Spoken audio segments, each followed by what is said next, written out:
శ్రీరామచంద్రమూర్తి వనవాసానికి వెళ్ళడానికి ఏ గ్రహ యుతి కారణమంటారు? ఓం శ్రీం రామ్ రామాయ నమః.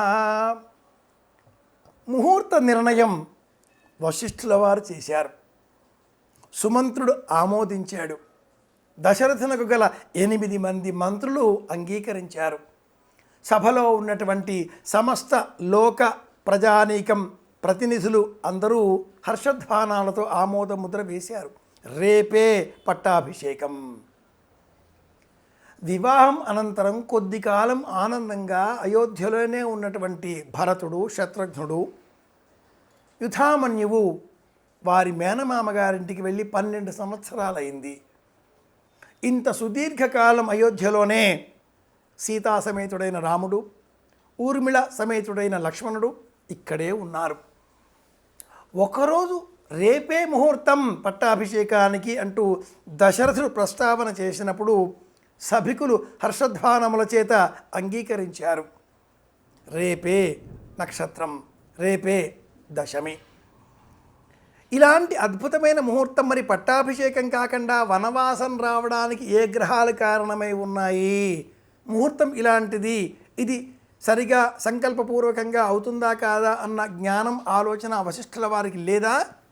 అందరికీ తెలుసు. కనుకనే అయోధ్యకాండలో రామచంద్రమూర్తి మొదటి సర్గలో ప్రారంభంలోనే సూచన ప్రాయంగా ఒక మాట అంటాడు. ఇక్కడ కాకుండా మరో చోట ఉండవలసి వస్తే మహదానందంగా ఉండేటటువంటి స్వభావం నాది.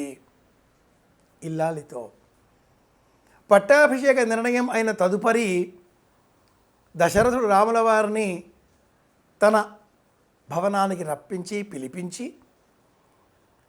ఈ రాత్రి ఉపవసించవలసినది, దీక్షధారణకి యోగ్యమైనటువంటి నిర్ణయాలు తీసుకోవలసినది అని చెప్పి పంపించి వేస్తాడు.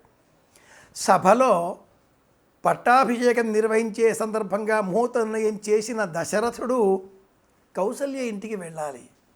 కానీ కైకేయి ఇంటికి వచ్చాడు. ఈ పట్టాభిషేకం అవుతుందా కాదా ఇక్కడే అర్థమవుతుంది మనకు. 2 వరాల సంగతి అందరికీ తెలుసు.